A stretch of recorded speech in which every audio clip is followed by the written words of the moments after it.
सूत्रधारी, क्या चाहिए? ए, पाँव चुराती पैसे नहीं है? कहाँ से?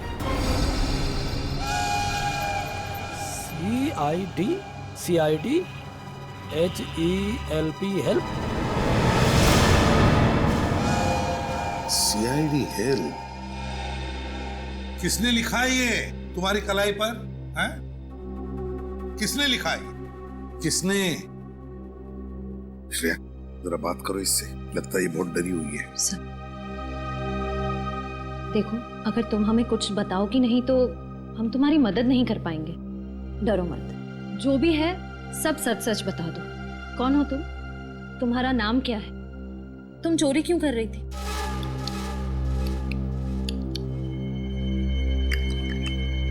सर, ये कौन सी भाषा है?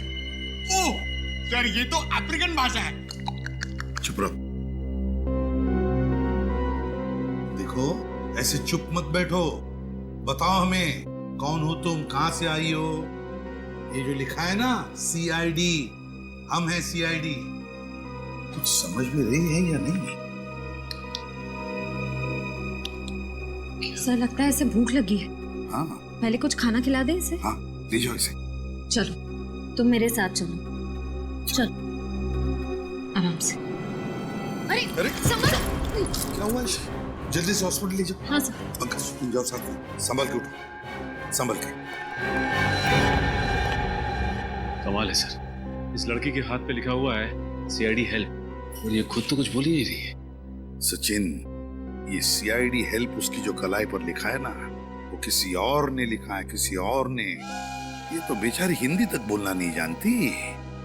सर इसके हाथ पे जिसने भी ये सब लिखा है वो जरूर हमसे कोई मदद चाहता है। जल्दी से जल्दी पता लगाना पड़ेगा कि ये सारा माजरा क्या है। लेकिन कैसे सर? एक काम करते हैं, जिस बस स्टॉप पर ये लड़की इस दुकानदार से मिली थी, उसी बस स्टॉप से पूछताछ शुरू करते हैं।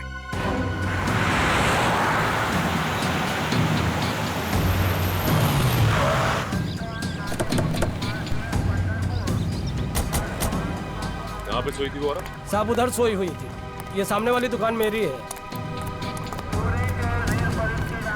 सर हो सकता है उस औरत को किसी ने इस बस स्टैंड पे लाके छोड़ दिया। हो सकता है। उन पैसेंजर से पूछो जो रात को यहाँ पे सोए हुए थे, उनमें से जरूर किसी न किसी ने उस औरत को देखा होगा यहाँ। सर आपने इसको देखा है कहीं?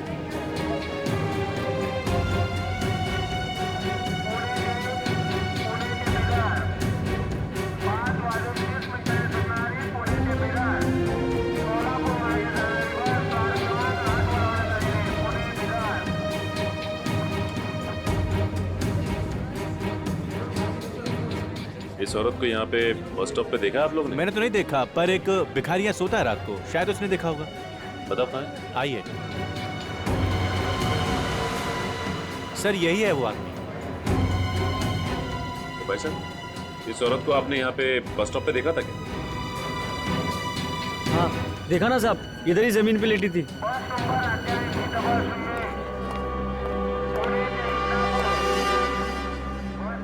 इस औरत को तुमने यहाँ पे जमीन पे लेटे हुए जी देखा? साहब। तो तुमने उसे यहाँ बस स्टॉप पे आते देखा क्या? साहब वो अपने आप थोड़ी ही आई थी, उसको तो लाया गया था। साहब बताओ बात क्या है, क्या जानते हो उसके बारे में? साहब रात करीब 2 बजे जीप में 2 लोग इसको लेकर यहाँ आए थे और इसको छोड़कर यहाँ से चले गए। वो औरत चीखी चिल्लाई नहीं? नहीं साहब, शायद बेहोश थी, या हो सकता है वो नींद में हो। तुमने गाड़ी का नंबर नोट किया? कुछ याद है तुम्हें? साहब बहुत अंधेरा था। ये सब तुम्हें अजीब नहीं लगा? तुम उस औरत की मदद कर सकते थे। मैं किस किस की मदद करूं? ऐसा तो पहले भी हो चुका है। मतलब? इससे पहले भी 2 बार ऐसा हो चुका है। कुछ लोग औरत को लेकर यहाँ आते थे और छोड़कर चले जाते थे। मैं खुद की मदद नहीं कर सकता साहब, तो उसकी क्या मदद करेगा?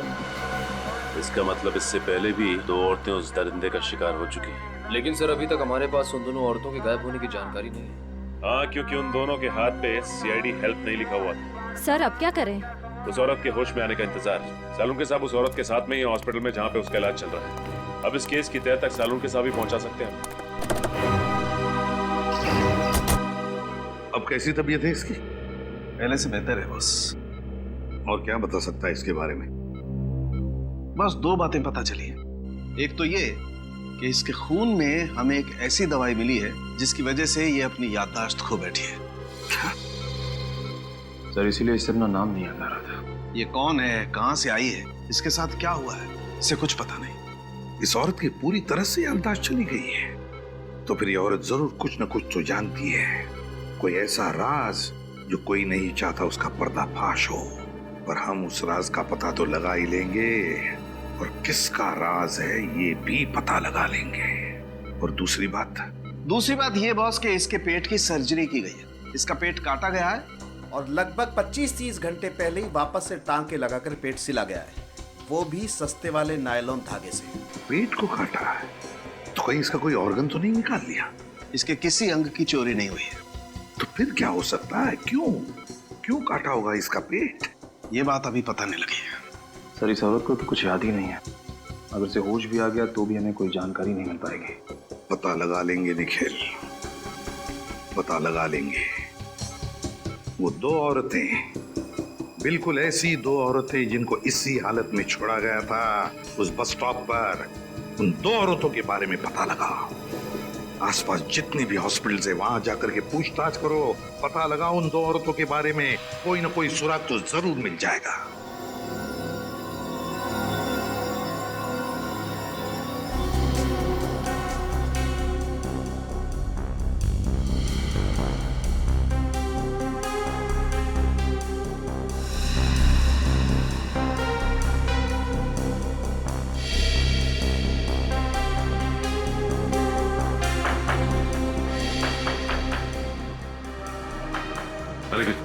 सर यहाँ तो कुछ नहीं पता चला। एक ही हॉस्पिटल बचा हुआ है अब, सिटी हॉस्पिटल। वहां चल के देखते हैं। Sir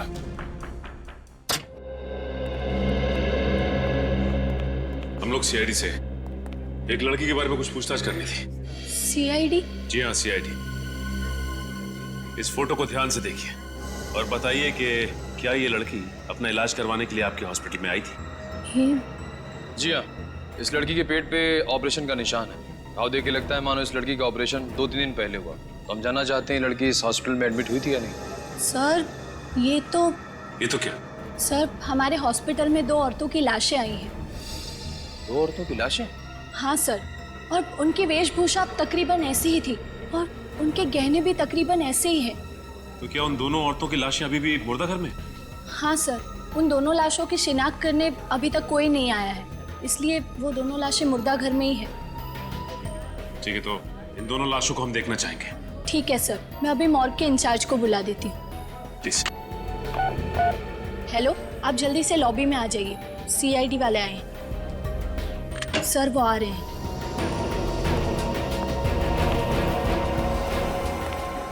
sir. जी कहिए। आपके मुर्दा घर में जो 2 औरतों की लावारिश लाशें पड़ी हैं वो देखना चाहते हैं। ठीक है, यही है उन दोनों औरतों की लाशें। इन दोनों की पोस्टमार्टम रिपोर्ट मिल सकती है ना? लेके आता हूँ अभी। Please.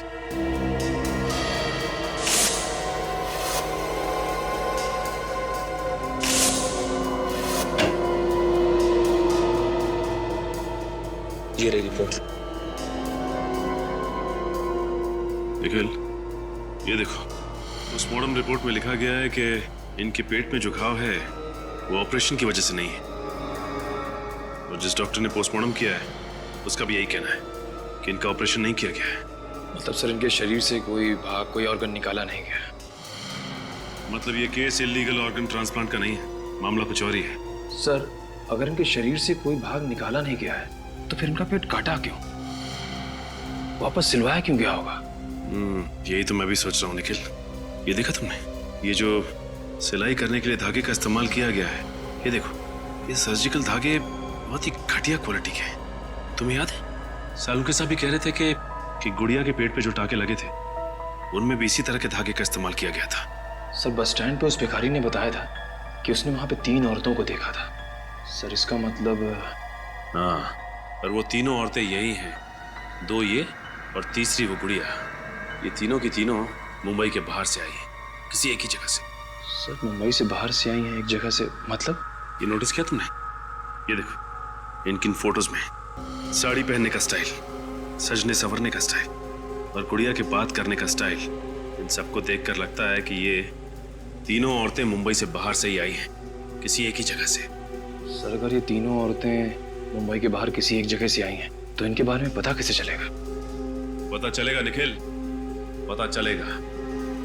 Her bus stop, her railway station की खाक छाननी होगी, फिर पता चलेगा। नहीं साहब, मैंने तो नहीं देखा। पक्का? इस तरह के कपड़े पहने हुए कहीं? नहीं सर, यहाँ नहीं। नहीं साहब, यहाँ पर तो कभी आसपास नहीं। कहीं पे भी? देखिए, इस तरह के कपड़े पहने हुए कोई भी औरत आसपास दिखाई देती है तो आप प्लीज मुझे इन्फॉर्म कीजिए। ये मेरा कार्ड है, इस पे मेरा नंबर लिखा हुआ है, फोन कीजिए प्लीज।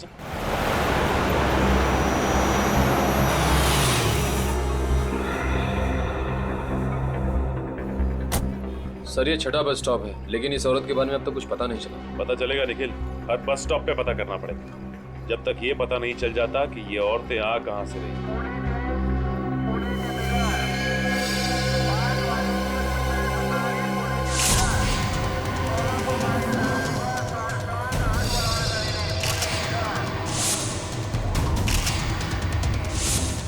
वो देखो, उस औरत ने भी ऐसे ही कपड़े पहन रखे हैं। हाँ सर।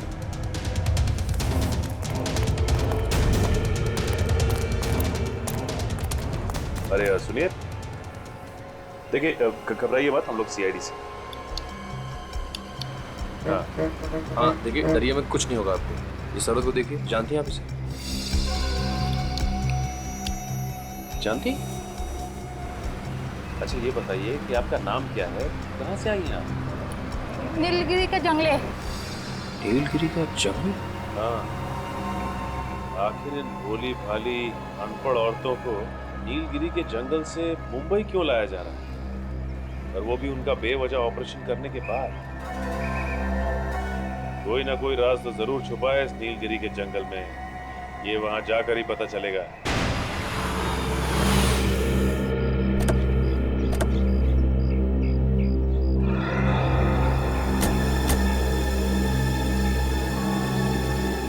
अरे इन गांव वालों का स्वागत करने का तरीका बड़ा अजीब है।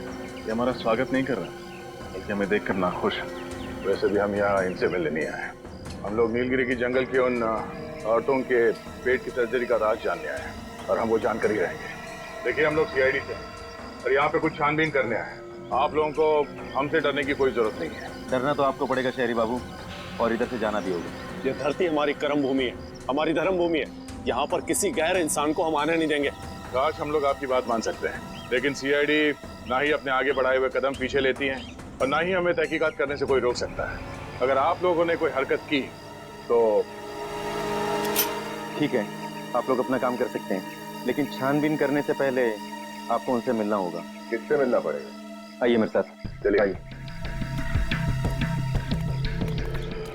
हाँ भाई मनसुख, अरे एक हफ्ते पहले मैंने तुझसे ऑपरेशन के लिए 1 दर्जन कैंची, 2 दर्जन मोटी वाली सुई और नायलॉन के धागे मंगवाए थे। कब भेजेगा भाई? ठीक है, कल तक माल आ जाना चाहिए। मैं अभी रखता हूँ। माफ कीजिए, क्या चाहिए आपको? इस तरह के नायलॉन का धागा। हाँ हाँ है ना। जानवर कौन सा है आपका? जानवर मतलब?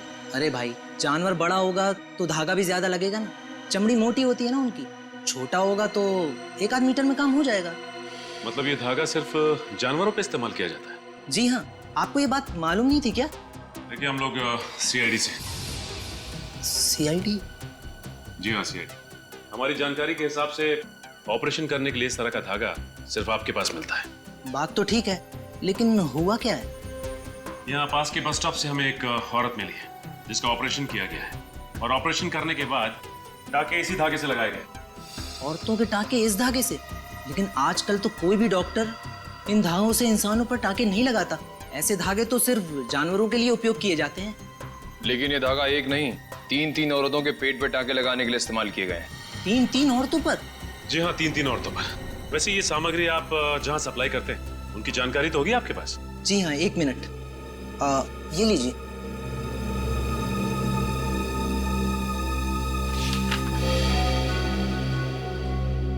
सर, ज्यादातर ऑपरेशन का सामान बड़े बड़े क्लिनिक और सरकारी हॉस्पिटल में भेजे गए हैं। सर, ऐसे हॉस्पिटल तो कानून का पालन करते ही होंगे। हाँ, वो तो ठीक है, लेकिन निखिल, लेकिन ये देखो, बहुत से दवाखाने हैं जिनका लाइसेंस नंबर नहीं लिखा गया है यहाँ पे। इसका मतलब ये डॉक्टर्स गैर कानूनी तरीके से डॉक्टरी कर रहे हैं। सर हो सकता है सर, लेकिन इस रजिस्टर में उनका नाम है पता नहीं है।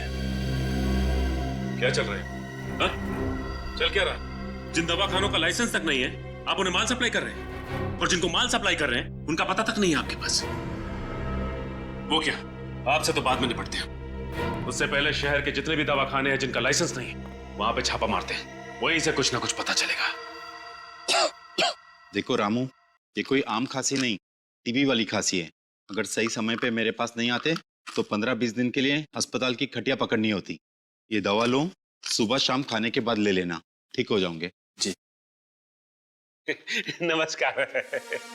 छुट्टन, मैं ना कहता था, दद्दू बिल्कुल सही कहते थे, डॉक्टर भगवान का रूप होता है। बड़े भैया आप सही कह रहे हैं, दाम जैसे गरीबन के लिए डॉक्टर बाबू कितना कुछ नहीं करते। नहीं भाई, ऐसी कोई बात नहीं, भगवान का दिया हुआ सब कुछ है हमारे पास, इसलिए जन सेवा करते हैं। बताइए आप दोनों में से कौन बीमार है? अब बीमार तो कोनो नहीं है डॉक्टर साहब, अब बस थोड़ा सुख सुविधा का बंदोबस्त हो जाए, आपका कृपा हो जाए। मैं समझा नहीं। छुट्टन, क्या है डॉक्टर साहब के औरत का पेट का ऑपरेशन करवाना है। ऑपरेशन? औजार वगैरह तो है, बस ऑपरेशन कर दीजिए। देखिए मैं ऑपरेशन नहीं करता, मगर आपके पास अगर कोई डॉक्टर है तो मैं अपना ऑपरेशन थिएटर भाड़े पे दे सकता हूँ। साहब डॉक्टर तो हमारा कोई नहीं है, एक मित्र है हमारे, लेकिन क्या है कि डॉक्टरी का लाइसेंस नहीं है उनके पास। चलेगा? चलेगा। यहाँ पे जो भी डॉक्टर ऑपरेशन करता है उसके पास लाइसेंस नहीं रहता। तो मतलब कोनो टेंशन वेंशन नहीं है? ये कोई नई बात नहीं है, हर महीने एक आध पार्टी आ जाती है ऐसा ऑपरेशन करने। अच्छा, महीने में कौन कौन आता है कुछ बताएंगे का? तुम्हें क्या लेना देना उसे? ऑपरेशन करवाना है तो बोलो, 1 घंटे के 20,000 रुपए। 20,000? बड़े भैया डॉक्टर बाबू को कितने साल का सजा होगा हवालात में? यही तकरीबन 20 साल का तो होगा। 20 साल? डॉक्टर बाबू क्या बकवास कर रहे हो तुम? एक तो मैं तुम्हारी मदद कर रहा हूँ और तुम मुझे धमका रहे हो। कौन हो आप लोग? डॉक्टर साहब का है कि आपके पास जो डॉक्टर्स आते हैं ना, उनके पास लाइसेंस नहीं होता है, लेकिन क्या है कि हमारे पास आपको पकड़ने का लाइसेंस है। ये देखिए। CID? CID। सर मुझे माफ कर दीजिए, मुझसे गलती हो गई। माफ कर दीजिए। पहले बता महीने में कौन कौन आता है एक बार यहाँ पे ऑपरेशन करवाने के लिए गैर कानूनी तरीके से?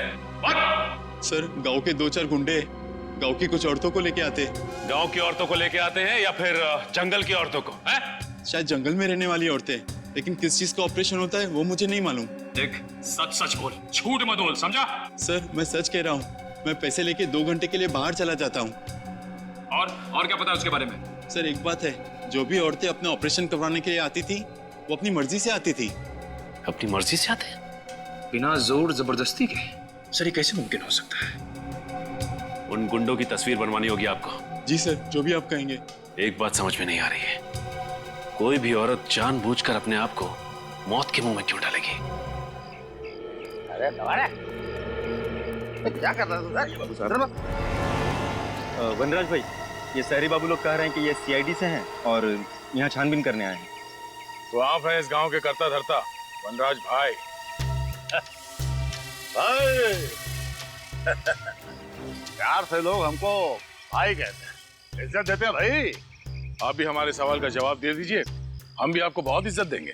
अब जैसा देश है, देखो हम किसी CID को नहीं जानते, यहाँ हमारी हुकूमत चलती है, हमारा राज है यहाँ। तुम अगर हमसे सवाल पूछना चाहते हो तो हमारे साथ 2-2 हाथ करना पड़ेगा। अगर तुम जीते तो हम तुम्हारे एक नहीं 2-2 सवालों के जवाब देंगे। अगर हम जीते तो तुमको यहाँ से खाली हाथ जाना पड़ेगा। बोलो मंजूर? ठीक है, हो जाए 2 हाथ। ये क्या कह रहे हैं सर आप? देखते जाओ कैसे मजा चखाते हैं। ये लड़ेगा मेरे से, चूचू का मुर्गा ये लड़ेगा मेरे से।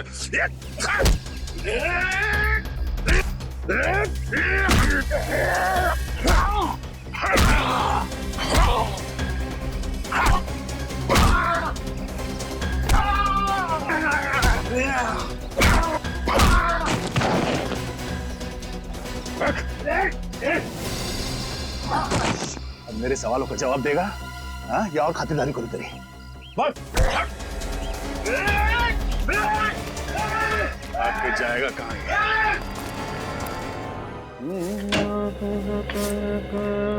ओए, ये क्या ये सुनने के लिए तूने जल्दी बुलाया हमको? तेरा गाना? अरे गा नहीं रहा हूँ बॉस, गुनगुना रहा हूँ। दोनों में फर्क होता है। और बुलाया मैंने आपको इसलिए ताकि आपसे ये सुन सकूं, वाह सालुखे, कुछ बात है तुझमें। वाह सालुंखे, कुछ बात है तुझमें, ऐसे मैं कहूँ? हाँ। क्यों? तूने ये पता लगाया कि इन औरतों के ऊपर ये जो सर्जरी के निशान है वो क्यों है? पता लगा लिया मैंने, पता लगा लिया है कि इन दोनों के पेट पर वो सर्जरी का निशान कैसा है। मतलब डॉक्टर सालुंखे ने अपना दिमाग लगा लिया? हाँ। क्या पता लगा लिया आपने? इन दोनों औरतों का इस्तेमाल इंसानी कुरियर की तरह से हो रहा था। क्या? इन औरतों को इंसानी कुरियर की तरह इस्तेमाल किया गया? हाँ, इन दोनों के पेट को काट कर कोई चीज जबरदस्ती इनके पेट के अंदर रखी गई और फिर पेट को सिल दिया गया। और दोनों के पेट पर 2-2 बार काटने के निशान हैं, 2 बार के टांके हैं, अलग अलग किस्म के। मतलब सर? मतलब ये कि पहले इनके पेट को काट कर कोई चीज जबरदस्ती इनके पेट के अंदर रखी गई और पेट को सिल दिया, और बाद में टांके काट कर वो चीज बाहर निकाली गई और फिर से टांके लगा करके पेट को सिल दिया गया। मतलब इन बेचारी औरतों को स्मगलिंग के लिए इस्तेमाल किया गया। लेकिन तुझे पता कैसे चला सालुंखे? बॉस, जब वो चीज जबरदस्ती इनके पेट के अंदर रखी गई तो इनके पेट की कुछ मांसपेशियां फट गई थी और उसमें जगह बन गई कुछ रखने के लिए। हाँ। सर, अगर ये पहली औरत के साथ भी ऐसा ही हुआ तो पता कैसे नहीं चला? वो इसलिए कि जब उस औरत को अस्पताल में लाया गया वो जिंदा थी, और जब तक मैं उसकी जांच करता उसकी मांसपेशियों के घाव अपने आप भर गए थे। लेकिन इन दोनों औरतों को अस्पताल में जब लाया गया ये मर चुकी थी, इसलिए घाव भरने का कोई सवाल ही पैदा नहीं होता। स्मगलिंग करने के बहुत सारे तरीके आज तक देखे, लेकिन सबसे अजीब तो ये है। डॉक्टर सर, इनके पेट में रखा क्या गया था? वो पता नहीं चल पाया, वो पता लगाना पड़ेगा। हाँ सर, ये तो पता लगाना ही पड़ेगा कि आखिर ये तस्करी किस चीज की हो रही थी। सचिन, पता तो हम लगा ही लेंगे कि किस चीज की तस्करी की जा रही थी, लेकिन है कौन ये टेढ़ा दिमाग जिसने इन बेचारे गरीब औरतों का इस तरह से इस्तेमाल किया? है कौन ये? मनराज, ये कर नीचे, कर नीचे। माफ कर दो, गलती हो गई साहब, गलती हो गई साहब, माफ कर दो। क्यों पहलवानी भूल गए? साहब मैं डर गया था साहब, मैं अपने लोगों के सामने अपनी नाक कैसे कटा सकता साहब, इसीलिए मैंने उन लोगों के सामने आपसे 2-2 हाथ करने की चुनौती दी थी साहब। आप जीत गए साहब, मैं हार गया साहब, माफ कर दो साहब। तो तुम वहां से भागे क्यों? मैं डर गया था साहब। सच्ची बताऊं साहब, मैं जंगल की लकड़ियां काट करके उसकी तस्करी करता हूँ साहब। मुझे नहीं मालूम था साहब इतने से जुर्म के लिए सीआईडी वाले मुझे पकड़ने के लिए यहाँ तक आ जाएंगे साहब। ये लो, हम लोग जंगल के औरतों की बात कर रहे हैं और ये जंगल के लकड़ियों की बात कर रहा है। जंगल की औरतें? मैं कुछ समझे नहीं साहब। इसे जानते हो? ऐसी औरतों को नीलगिरी के जंगल से मुंबई लाया जाता है, इनका पेट काट के टाके लगाए जाते हैं। पेट के टाके? हाँ। मैं ऐसा कुछ नहीं जानता साहब, मैं सच्ची बताऊं साहब, अगर हमारे गांव में कोई अनजाना आदमी घुस जाता तो हम लोग उसको चेतावनी देकर के छोड़ देते हैं, लेकिन ये नीलगिरी के लोग बहुत खतरनाक लोग हैं साहब। एक बार मैंने अपने कुछ साथियों को नीलगिरी के जंगल में भेजा था कब्जा करने के लिए, पता नहीं साहब वो कहाँ गए, आसमान खा गया कि जमीन निकल गया, आज तक वापस नहीं आया साहब। हाँ सर। क्या स्मगलिंग? किस चीज की स्मगलिंग सर? ठीक है सर, मैं पता लगाता हूँ। ओके। एसीपी साहब का फोन था, उन औरतों का पेट काट कर उनमें कोई चीज रखी जाती थी स्मगलिंग करने के लिए। मनराज, नीलगिरी के जंगल में ऐसे कौन सी कीमती चीज है जिसकी तस्करी के लिए कोई इतनी घिनौनी हरकत करेगा? ऐसी कोई चीज है नहीं साहब, मैं इस जंगल के चप्पे चप्पे से वाकिफ हूँ साहब। अगर यहाँ ऐसी कोई चीज होती तो मैं जंगल की लकड़ी की तस्करी क्यों करता साहब? हाँ, पुरातत्व विभाग के कुछ लोग यहाँ पे आए थे, 3 साल तक उन्होंने खोजबीन की, लेकिन उनको भी कुछ नहीं मिला था। कब हुआ था ये सब? पुरातत्व विभाग वाले लोग कुछ 5 साल पहले आए थे साहब, 3 साल तक उन्होंने इस जंगल के चप्पे चप्पे को खोजा साहब, उनको कुछ नहीं मिला साहब। सर, बहुत ही अजीब बात है, जब ये जंगलवासी किसी बाहर वाले को जंगल में जिंदा ही नहीं छोड़ते थे, तब 3 सालों तक उन्होंने आर्कियोलॉजिस्ट को यहाँ काम कैसे करने दिया? उस आर्कियोलॉजिस्ट का पता लगाना होगा जिसने नीलगिरी के जंगल में इतना समय बिताया, वो इस जंगल के चप्पे चप्पे से वाकिफ है। जल्दी काम करो, जंगल की तलाशी लेने की तैयारी करो। आप? जी, मैं सुष्मिता, निशिकांत की पत्नी। अच्छा, हमें निशिकांत जी से ही मिलना है। लेकिन वो तो 2 साल पहले ही गुजर गए। माफ कीजिएगा, हमें पता नहीं था। कैसे मौत हुई उनकी? अब मैं क्या बताऊं। निशिकांत नीलगिरी के जंगलों में कुछ अमूल्य वस्तु की खोज करने गए थे। 3 साल वहां पर रहे भी, पर उन्हें वहां पर कुछ नहीं मिला। पर जब लौटे तो बहुत खुश थे। इतनी मेहनत के बाद उन्हें कुछ मिला नहीं, फिर भी वो खुश थे। क्यों? क्योंकि सरकार ने उन्हें आर्कियोलॉजी के लिए नेशनल प्राइड अवार्ड देने का फैसला लिया था और उन्हें कुछ सर्टिफिकेट और मेडल भी मिलने वाले थे। पर जब वो अवार्ड फंक्शन से लौट रहे थे तब उनकी गाड़ी का एक्सीडेंट हो गया। में आग लग गई और उसमें निशिकांत भी जलकर मर गए। किसी ने सोचा भी नहीं होगा कि ऐसी मौत हो जाएगी उनकी। जी मुझे पता था और ये बात निशिकांत को भी पता थी। मैंने कई बार निशिकांत को समझाने की कोशिश की, लेकिन उन्होंने मेरी एक भी नहीं सुनी। और निशिकांत जी जानते थे कि उनकी मौत होने वाली? जी, आखिर नीलगिरी के जंगल के अभिशाप से कब तक बचे रहते वो? ये कैसी बातें कर रही हैं सुष्मिता जी? आप इतनी पढ़ी लिखी होकर आप श्राप अभिशाप ऐसी बातों पे यकीन रखती हैं? मुझे ज्ञान है, तभी तो विश्वास है। उस खौफनाक अभिशाप के मुताबिक उस जंगल वासियों के अलावा जो भी कोई उस जंगल में घुसने की कोशिश करेगा तो नीलगिरी जंगल के देवता उस पर क्रोधित हो जाएंगे और उसे कभी क्षमा नहीं करेंगे। आग की बारिश करके नीलगिरी जंगल के देवता उस पापी को जलाकर राख कर देंगे और निशिकांत की मौत भी जलने से हुई है। ये आपका अंधविश्वास है सुष्मिता जी। इस हकीकत के बारे में निशिकांत ने खुद रिसर्च करके पता लगाया था और ये आज की बात नहीं है, हजारों साल पहले की बात है।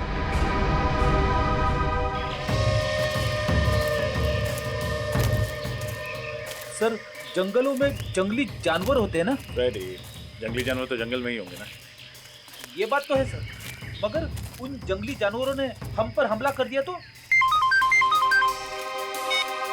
Yes sir. क्या? जी। क्या हुआ सर? एसीपी सर का फोन था। उन्होंने उस प्राचीन कार, उस आर्कियोलॉजिस्ट के बारे में पता लगा। उसकी तो 2 साल पहले ही मौत हो चुकी है। ये तो बहुत बुरा हुआ। सो तो है विनीत। एसीपी सर ने यह भी बताया कि 2 साल पहले उनको सरकार की ओर से कोई पुरस्कार दिया गया और जब पुरस्कार मिलने के बाद वो घर लौट रहे थे तो रास्ते में उनकी गाड़ी को आग लग गई और जल के वो मर गए। उनकी पत्नी का कहना है कि नीलगिरी के जंगल में जाने की वजह से उन्हें श्राप लगा। कैसा श्राप? फ्रेडी, उनकी पत्नी का मानना है कि नीलगिरी के जंगलों में जंगली लोगों के अलावा अगर कोई और जाता है तो उसे जंगल के देवता का श्राप लगता है, उस पर आग की बारिश होती है। अरे बाप रे, फिर तो हमको भी श्राप लगेगा और हम पर भी आग की बरसात होगी। क्या फ्रेडी, भी ऐसी चीजों में मानते हो क्या? नहीं सर, वो बात नहीं है, मगर सावधानी बरतने में ही समझदारी है ना।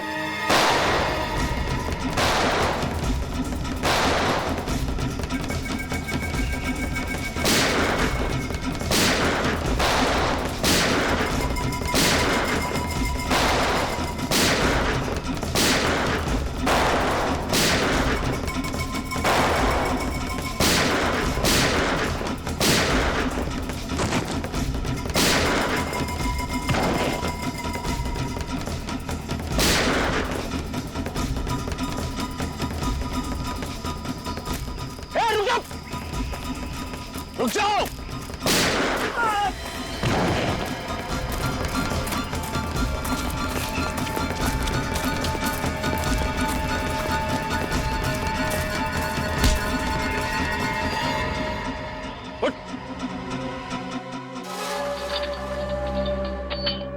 मैं आखिरी बार पूछ रहा हूं, बता क्यों मारना चाहते थे हमें? अरे यार, ये कब से टाक टुक किए जा रहा है। सरल सीधी हिंदी भाषा नहीं आती क्या? आप लोग कौन हैं और इसे बांध के क्यों रखा है? आप कौन हैं और हमसे ये क्यों पूछ रहे हैं? मैं नीलगिरी के जंगलों का मास्टर जी हूँ। 5 साल पहले जब आर्कियोलॉजिकल डिपार्टमेंट यहाँ आया था तब मैं यहीं रुक गया था ताकि इन लोगों के तौर तरीकों को सीख सकूं और इनकी मदद कर सकूं। तब तो आप इसकी भाषा भी जानते होंगे? जी हाँ, थोड़ी बहुत जानता हूँ। मगर आप लोग कौन हैं? हम लोग सीआईडी से। इस आदमी ने हम पर गोली चलाई थी, इसलिए इसे गिरफ्तार करना पड़ा। ओह, क्या आप इससे पूछ सकते हैं कि इसने हम पर गोली क्यों चलाई थी और किसके कहने पर चलाई थी? जी, मैं कोशिश करके देखता हूँ।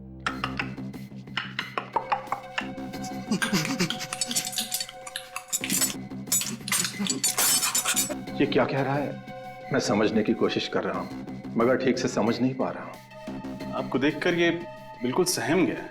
मैं इन लोगों का ख्याल रखता हूँ, बीमारी में इनकी सेवा करता हूँ, इसलिए जंगल के वासी मेरा आदर सम्मान करते हैं। इसके हाथ पर ये गोदन है, कम से कम इसका मतलब तो समझा सकते हैं आप। देखिए, जैसा कि मैंने कहा, मैं ठीक से तो नहीं जानता, कोशिश करके देखता हूँ।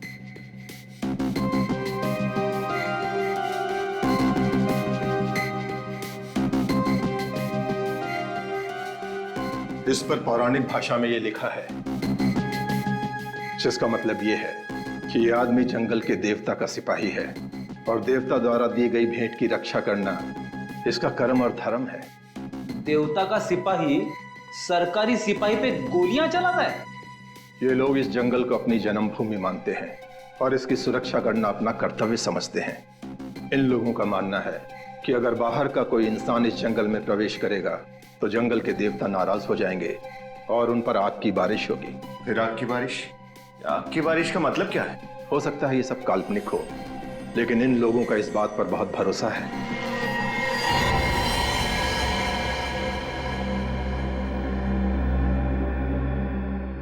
ये तो मर गया। मर गया? अरे ये तो सही सलामत। क्या हो गया इसे? लगता है इसे जंगल के देवता का श्राप लग गया। मास्टर जी, आप भी इन बातों पर विश्वास करते हैं? देखिए, आप लोग जैसा समझना चाहते हैं समझ लीजिए, लेकिन मुझे ऐसा लगता है कि इसने आप लोगों से बातचीत की, इसलिए गांव के देवता का श्राप इसको लग गया। मास्टर जी, कोई श्राप नहीं होता। विनीत, डॉक्टर साळुंके को फोन लगा, वो यहाँ आएंगे और बताएंगे कि इसकी मौत कैसे हुई। May I come in, please? अरे आइए आइए, आपको कौन रोक सकता है?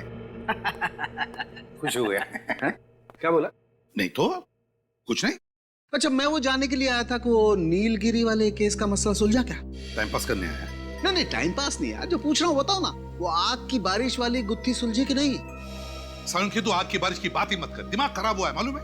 पर वो आर्कियोलॉजिस्ट की बीवी, उसके बाद वो नीलगिरी का मास्टर जी, और अब तू। यार तू भी कैसा आदमी है, ऐसे पौराणिक चीजों पर विश्वास रखता है तू? आग की बारिश? अरे विश्वास नहीं रखता बॉस, बल्कि मैं ये बताने के लिए आया हूँ कि वो आग की बारिश आखिर है क्या चीज। और तो फिर बता ना। अरे आग की बारिश तो मेरी जेब में है। ये जरा पेन ड्राइव लगाओ कंप्यूटर में। सर। आओ।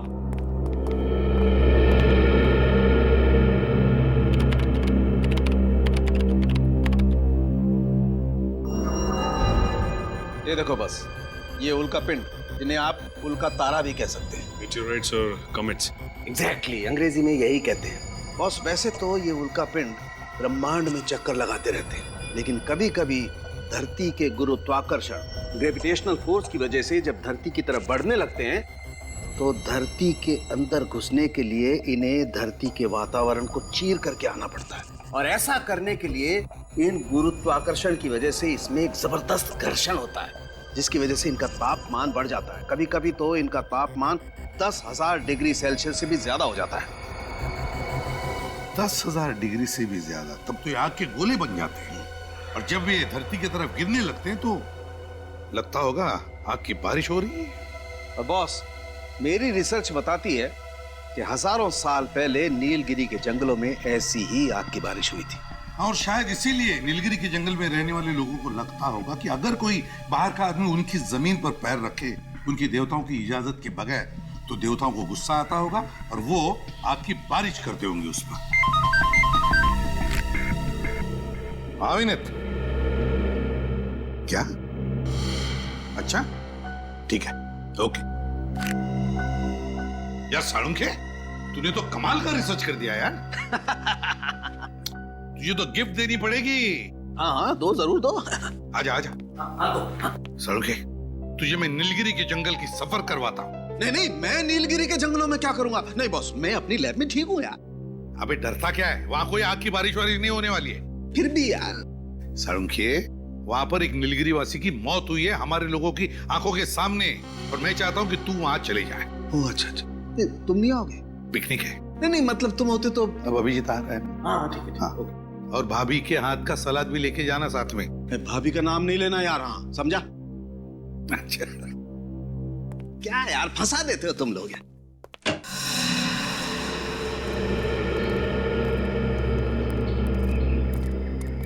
भाई साहब, 3 लस्सी देना। बैठिए साहब। अरे बाप रे बाप। ऐसे कई रहस्य हैं जिनके राज हम अभी तक जान नहीं पाए। आखिर ये सब कर कौन रहा है और ये सब करने के पीछे उसका मकसद क्या है? जंगल में रहने वाले लोग बंदूकें लेके घूम रहे हैं, ये सब हथियार उनके पास आए कहाँ से? और सर ये बेचारे गांव वाले जंगल में कदम रखने से भी डर रहे हैं, इन्हें अपनी जान गंवाने का खतरा है वहाँ। आखिर ये नीलगिरी के जंगलों में चल क्या रहा है? और वो भगवान का आशीर्वाद, आखिर वो चीज क्या है जिसे ये लोग भगवान की भेंट समझते हैं? कोई बहुत ही खास, बहुत ही अनोखी वस्तु होगी जिसको इन जंगल वासियों ने कभी देखा नहीं। और कोई तो कारण है जिसकी वजह से इन जंगल वासियों को लगता है कि भगवान ने ये वस्तु खासकर उन्हीं के लिए भेजी है। और वो आदमी जिसे हमने जंगल में पकड़ा था, वो जंगल का सिपाही था। जंगल वासियों ने उसे उस खास भेंट की रक्षा के लिए तैनात किया हुआ था। मुझे लगता है ये जंगल वाले अनपढ़ हैं, नासमझ हैं। जरूर कोई आदमी है जो इनके दिमाग में चीजें डाल रहा है, लेकिन कौन? सर मुझे लगता है सब जानने के लिए हमें जंगल में छापा मारना चाहिए। हमें अपनी पूरी ताकत और पूरी तैयारी के साथ जंगल में जाना ही होगा। हाँ सर। मेरे दिमाग में भी यही बात चल रही है विनीत। जब तक हम उस जंगल की खाक नहीं छानेंगे तब तक ये राज राज ही रहेगा। लेकिन मुझे चिंता है जंगल में रहने वाले औरतों की, बच्चों की। छापा मारते वक्त कहीं उन्हें कुछ ना हो जाए। लो, आपको दे दो। कर दिया सत्यानाश।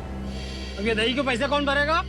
आप इस पर गुस्सा मत कीजिए, इसे जाने दीजिए, पैसे हम भर देंगे। लो, इन लोगों को भगवान का प्रसाद समझो जो आज तुम इनकी वजह से बच गए। मेरी तबीयत खराब है, मैं घर जाना चाहता हूँ। तबीयत ठीक नहीं थी पहले बोलना चाहिए था ना। जा, जाओ यहाँ से, नहीं तो और सामान का नुकसान करोगे। अरे जल्दी जा भाई।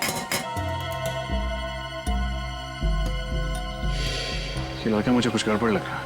मैं देखते ही ऐसे चला क्यों गया? पीछा करते हैं इसका। रक्षा करनी होगी, रक्षा करनी ही होगी। अजीब आदमी दिखाई नहीं देता है क्या? माफ कीजिएगा।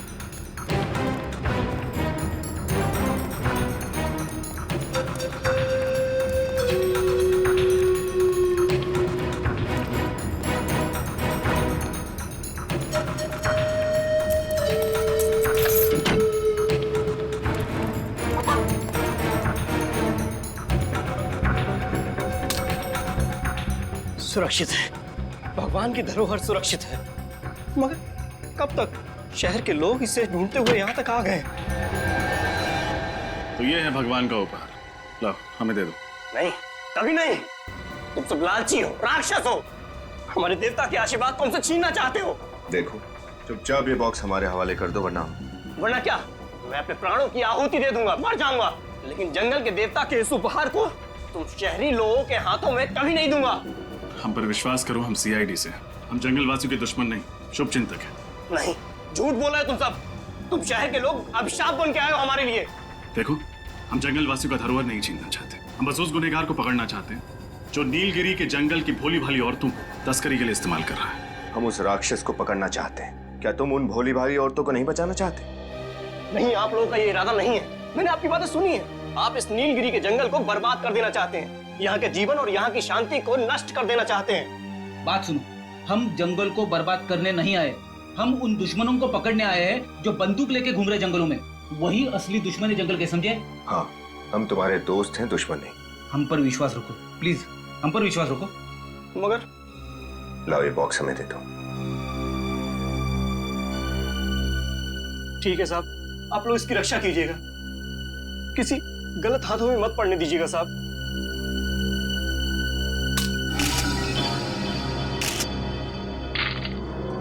ये बैंगनी पत्थर, इसे तुम भगवान का उपहार मानते हो? इन बैंगनी रंग के पत्थरों को तुम भगवान की भेंट समझते थे? आपको कदर नहीं है इनकी साहब। ये उपहार है भगवान का हमारे लिए, ऊपर से गिरे हैं ये साहब। चमत्कार है ये साहब, भगवान का चमत्कार हमारे लिए। सारंगे साहब, यस सर, आप सेफ हाउस पहुंचे। क्या बात है डॉक्टर साहब, आप इस पत्थर को इतने गौर से क्यों देखे जा रहे हैं? इस पत्थर में कोई खास बात है क्या? खास बात है, बहुत ही खास बात है। ये टेफाइट पत्थर है और बहुत ही कीमती है। क्या ये पत्थर कीमती है? 1 ग्राम टेफाइट की कीमत कम से कम 10 लाख रुपए होती है। अरे बाप रे! और ये जो सारे पत्थर तुम लोगों को मिले हैं, इनकी कीमत कम से कम 25 से 30 करोड़ रुपए है। सर फिर तो जरूर इन्हीं अमूल्य टेफाइट पत्थरों को औरतों के पेट में छिपाकर उनकी तस्करी का रैकेट चलाया जा रहा था। हाँ, तुम बिल्कुल ठीक कह रहे हो। इन पत्थरों की ही तस्करी हो रही थी उन औरतों के जरिए।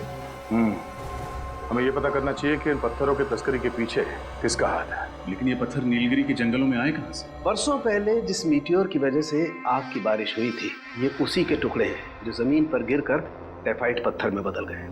हमें नीलगिरी के जंगलों में एक बार फिर से जाकर के उस जमीन की अच्छी तरह से जांच करनी चाहिए। हम नीलगिरी के जंगल में जाएंगे जरूर, और पूरी तैयारी के साथ।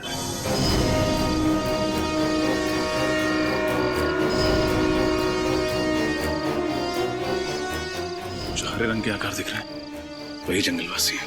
कहाँ सर? मुझे तो कोई दिखाई नहीं दे रहा। वो जो घर जैसी चीज है वहां देखो, तो आदमी दिखे। अरे हाँ, ये गॉगल तो बड़ा ही कमाल का है। अंधेरे में भी आदमी दिखाई देते। वो धीरे बोलना चाहिए। उन जंगल वासियों की सुनने की शक्ति बहुत तेज होती है।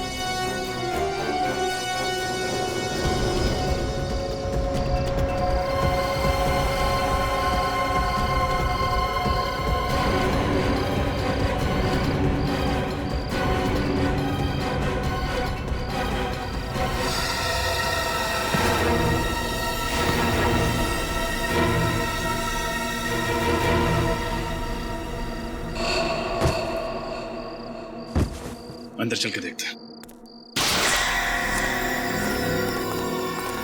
यहाँ तो कोई नहीं सर। अच्छी तरह से तलाशी लो, कोई ना कोई सुराग जरूर मिलेगा।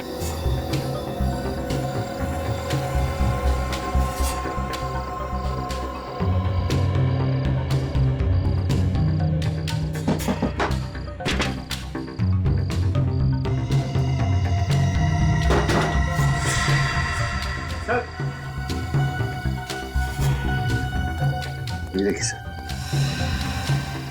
नोटों की गड्डियां और टेफाइट पत्थर।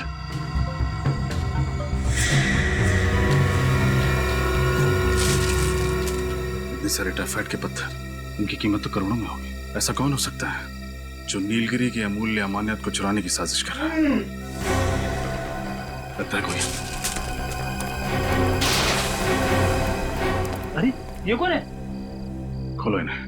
गलती से जंगल में आ गए होंगे और जंगल वासियों ने इन्हें यहाँ जबरदस्ती बंदी बना के रखा होगा।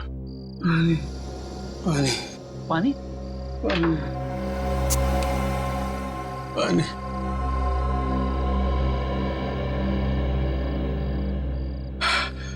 कौन है आप और किसने किया आपके साथ ये सब? आप लोग कौन हो? हम लोग सीआईडी से। हमने यहाँ जंगल पे छापा मारा। भगवान का लाख लाख शुक्र है, आपको मेरा संदेश मिल गया। वो आप हैं जिसने उस औरत की कलाई पर सीआईडी हेल्प लिखा था? मैंने ही वो संदेश लिखा था। मैं एक डॉक्टर हूँ। 2 साल पहले नीलगिरी में मुझे भेजा गया था। जंगल वासियों की तबीयत बहुत बिगड़ गई थी, लेकिन मुझे अगवा कर लिया गया और 2 साल तक मुझे इसी तरह बंदी बना कर रखा था। किसने अगवा किया था आपको? पता नहीं, मैंने उनका चेहरा नहीं देखा है। लेकिन इन लोगों ने आपको यहाँ 2 साल तक इस तरह से क्यों? क्योंकि उनको मेरी जरूरत थी। कैसी जरूरत? जंगल की गरीब औरतों का पेट काटकर मैं उसमें टेफाइट पत्थर भरा करता था। इस तरह ये लोग तस्करी करते हैं। अगर मैं ऐसा नहीं करता तो वो लोग मुझे मार डालते। इसलिए उस औरत गुड़िया की कलाई पर वो संदेश लिखा था। बस यही उम्मीद थी कि आप लोग आएंगे, मुझे और उन औरतों को इस नर्क से बचा देंगे। तो वो डॉक्टर आप हैं? हाँ। कौन चला रहा है ये रैकेट? किसके इशारे पर हो रहा है सब? पता नहीं, मैंने सिर्फ उसकी आवाज़ सुनी है। जब वो मुझे यहाँ मिलने आता है तो मेरी आंखों पर पट्टी होती है। वो आपसे इस झोपड़े में मिलने आता है? हाँ। ये क्या है?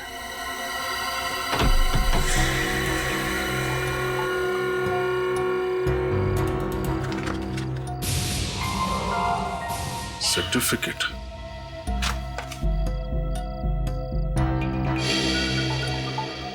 मेडल।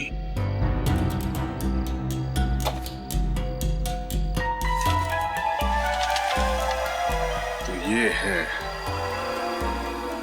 इसका हाथ है इस पूरे रैकेट के पीछे।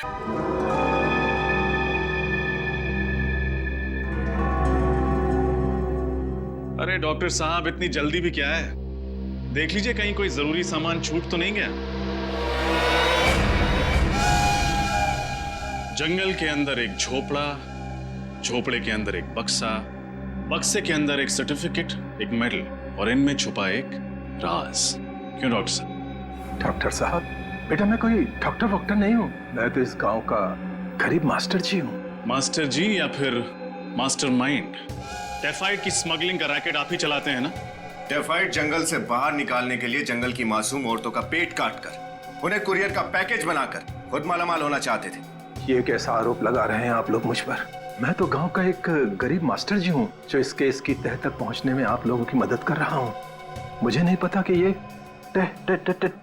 टाइफाइड पत्थर है। ओह, हम तो भूल ही गए थे कि आप एक गरीब लाचार गांव वाले हैं। आपको कैसे पता होगा कि उस पत्थरों की कीमत क्या है? वही तो आप लोगों को गलतफहमी हुई है। गांव का बूढ़ा मास्टर इन पत्थरों की कीमत से अनजान हो सकता है, लेकिन डॉक्टर निशिकांत नहीं। नेशनल प्राइड अवार्ड जीतने वाले आर्कियोलॉजिस्ट को तो पूरा ज्ञान होगा, और होना भी चाहिए। एक कदम भी आगे मत बढ़ाना वरना। जरा ध्यान से देखो डॉक्टर साहब, हमारे हाथ में बंदूक है, ये चाकू हमारा क्या बिगाड़ लेगा? ये कोई आम चाकू नहीं है। इस चाकू की धार पे मैंने जहरीले पौधे का लेप लगाया हुआ है। ये वही जहर है जिससे उस आदमी की मौत हुई थी? हाँ, उस आदमी के हाथ का टैटू देखते समय मैंने उसके हाथ में छोटा सा पिन चुभो दिया था जिसमें ये जहर लगा हुआ था। कुछ ही पल में तुम भी ब्यूरो में कैद हो गए। इससे तो अच्छा होगा कि मैं अपनी जिंदगी खुद ही खत्म कर लूं।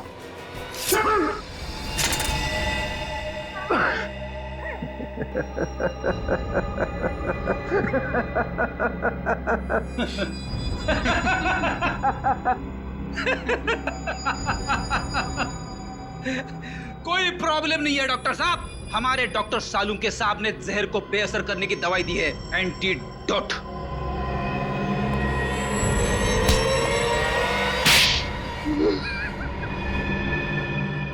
बताओ, किस नाम से बुलाए तुमको? निशिकांत जी या फिर मास्टर जी?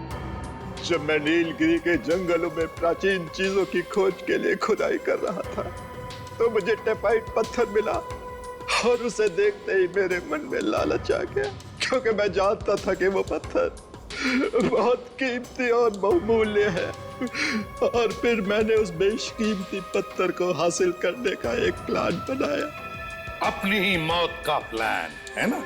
अपनी गाड़ी में बिठा दिया किसी को और लगा दिया।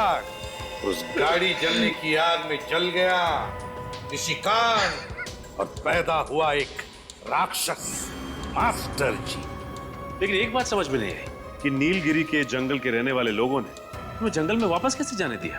खुदाई के दौरान मैं 3 साल तक वहां रहा था और मैंने उनके तौर तरीके सीख लिए थे।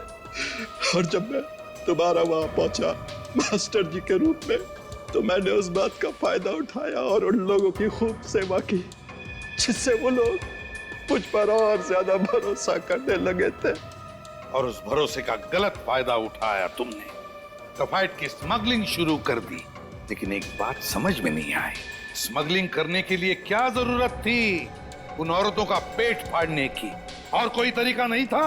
हाँ, और कोई रास्ता नहीं था मेरे पास। इसलिए मैंने नीलगिरी गांव के एक सामान्य से डॉक्टर को अगवा कर लिया।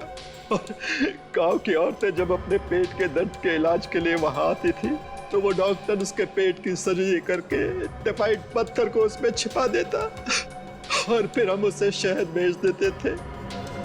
उन औरतों के घर वाले उनके बारे में पूछते नहीं थे?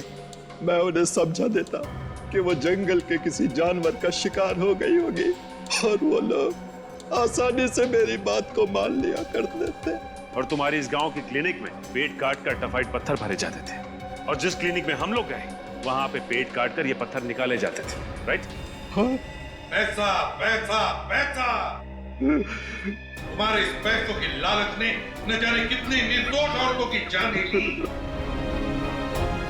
इंसान के रूप में राक्षस, और ऐसे राक्षस का अंत फांसी के फंदे पर ही हो।